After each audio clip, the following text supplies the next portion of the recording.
আমার বন্ধুগণ,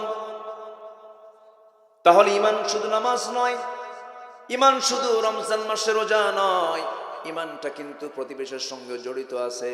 প্রতিবেশীর রাস্তা বন্ধ করে দেওয়া যাবে না। প্রতিবেশীকে সম্মান দিয়ে কথা বলতে হবে। নিজের বোনকে ঠকানো যাবে না। একই মার পেট থেকে, একই মার উদর থেকে জন্ম নিয়েছেন, আপনি ভাই হয়েছেন, আপনার বোনটা মেয়ে হয়ে পৃথিবীতে জন্ম নিয়েছে। মেয়ে হয়ে পৃথিবীতে এসেছেন বলে আল্লাহ রাব্বুল আলামিন তিনি ভালো জানেন। মেয়েকে দিয়েছেন 2 বিঘা, ছেলেকে দিয়েছেন 4 বিঘা। কে করে দিয়েছেন? আল্লাহ করে দিয়েছেন। এর মানে মেয়ে যে কম পেল তা নয়।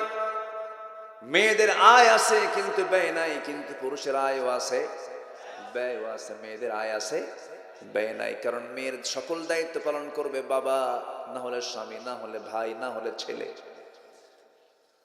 আল্লাহ সব জেনে বুঝে আইনটা নির্ধারণ করেছেন, হিসাবটা ক্লিয়ার করে দিয়েছেন। কিন্তু কিছু কিছু ভাইরা আছে বোনদেরকে ঠকায়। এমন ভাই মনে হয় আক্কেলপুরের নাই। আমি কিন্তু জায়গায় হাত দিচ্ছি আজকে একদম। হুজুর কি মাহফিল আসলাম, এই জমি যদি বের হয়ে যায় তাহলে তো কাম সারা। এই মাহফিলে আসলাম কেন?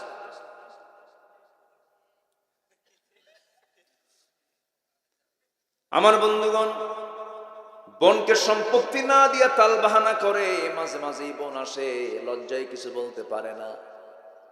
এক যুগ আগে বাপ মারা গেছে, কিন্তু আল্লাহ রাব্বুল আলামিন কি বলেছেন? বাপ মারা যাওয়ার 1 যুগ পরে তুই তোর বোনকে সম্পত্তি বুঝায় দিস। এরকম আসছে? এরকম আছে কি? আল্লাহ কি কইছে? লিযযাকারি মিসলু হাযযিল উনসাইন। আগে মেয়েকে বুঝাও, আগে মেয়েকে দাও, আগে বোনকে বিদায় দিয়া এরপরে তোরা ভাগ করে। কোরআনে কি আসছে? বোনকে বুঝায়া দিয়া ভাইরা ভাগ করে নাও। এখন কি করে? বোনকে ফাঁকি দিয়া ভাইরা ভাগ করে। আমার বন্ধুগণ, বোনের অংশের জমিতে আলু লাগালো। এখন আলুর দাম কেমন? কিন্তু জমিটা কার? বলেন বলেন। জমি তো বোনের, কিন্তু আলু লাগালো ভাই।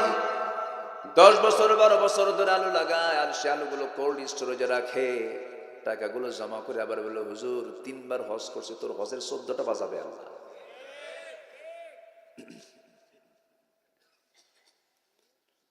আমার বন্ধুগণ, 14 বার হজ করলেও কোনো কাজ হবে না। বোনকে আলুর দাম দিতে হবে, বোনকে জমির ন্যায্য পাওনা দিতে হবে, জমি তার হাতে হস্তান্তর করে দিতে হবে।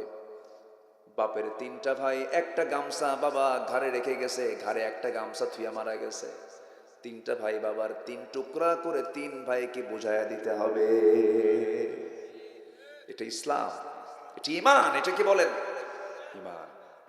ওঠে কারা? যারা বোনকে দেয় না তারা নাকি? বসেন, বেশি রাত তো হয়নি এখনো, বসেন না, একটু সময় বসেন।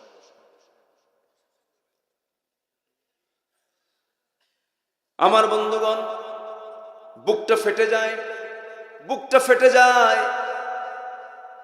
বোনরা এসে কান্দে, বোনরা এসে বলে, ভাই কতদিন আগে বাপ মারা গেল, সম্পত্তিগুলো একটু বুঝায় দাও ভাই। কিন্তু বোনদের বুঝায় দেয় না, বরঞ্চ নাটক শুরু করে দেয়। কি নাটক শুরু করে? বগুড়ার কি না, বগুড়ার হলো কি মিষ্টি, কিসের দই? মহরম আলীর দই, এশিয়ার মিষ্টি। এরপরে দামি দামি কিছু মিষ্টি টিষ্টি নিয়ে এসে মাঝে মাঝে একটু দাওয়াত দিয়ে খাওয়ায়। পাশে বসায় বলে, বোন আমার একটা কথা বলি, মন খারাপ করো না, কি অংশ নিলে কিন্তু ধ্বংস হয়। এটা কোন হাদিসে আসছে? কর, এটা কি শয়তান থেকে বর্ণিত না? কিসের থেকে বর্ণিত? আমার বন্ধুগণ, তাহলে অংশ নিলে ধ্বংস হয় এমন জাতীয় কথা কি ঈমানের না, জাহালাতের? মারাত্মক অপরাধ, মারাত্মক অপরাধ, এগুলো করা যাবে না। বোনকে বুঝাইয়া দেব, ভাইকে বুঝাইয়া দেব। এতিমের মাল মেরে খাওয়া চাচা তো আক্কেলপুরে নাই। আসতে বলবেন না, আছে না নাই? ভাই মারা গেছে, ভাতিজা বেঁচে আছি, ভাতিজার সম্পত্তির মালিক হয়ে গেছে, কিন্তু এতিম, সে ছোট মানুষ। সম্পত্তিগুলো, দামি দামি জায়গাগুলো শতক মিল করে, দামি দামি রাস্তার ধারের জায়গাগুলো চাচা দলিল করে দিয়েছে আরেকজনকে। আছে না এরকম?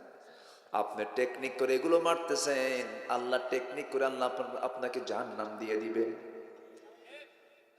আপনি কৌশল করবেন, আল্লাহ কৌশল করবেন। এমনটা মানুষকে ঠকানো যাবে না, এমন ঠকানোর কাজ যারা করবে, আল্লাহ বলছেন বান্দারে হাক্কুল ইবাদ যে তুই ধ্বংস করলি, বান্দার হক তুই যদি নষ্ট করিস, আমি তোকে জাহান্নামে উপর করে ফেলে দেব, আমি তোকে জান্নাত দেব না। তাহলে বোঝা গেল ঈমান যে আমরা এনেছি, সেই ঈমান আনার সঙ্গে সঙ্গে কোনো বান্দার হক নষ্ট করা যাবে না, পিতামাতার হক নষ্ট করা যাবে না।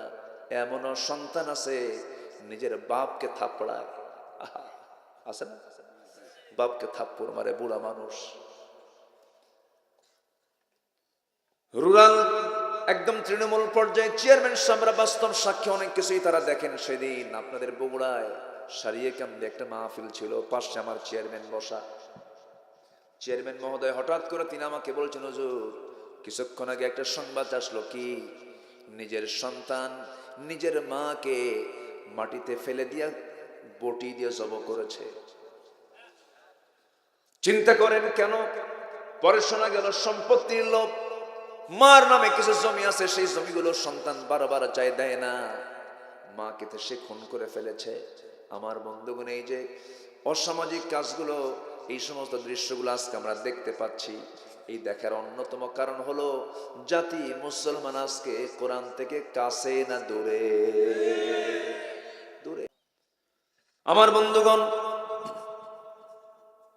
তাহলে ইমানটাকে টিকে রাখতে হবে, এটা হচ্ছে সবচেয়ে বড় চ্যালেঞ্জ। ইমান পরিপন্থী কোনো কাজ করা যাবে না, ইমান গর্হিত কোনো কাজ করা যাবে না, ইমানটাকে টিকে রাখতে হবে যেমন করে সাহাবায়ে কেরাম টিকে রেখেছিলেন। বিশ্বাসের ক্ষেত্রে কোনো ফটলতা আনা যাবে না, বিশ্বাসে কোনো গ্যাপ রাখা যাবে না। আল্লাহকে মানবো, আমরা রাসূলকে মানবো, আমরা জীবনের এক জায়গায় না সব জায়গায়, বলেন সব জায়গায়।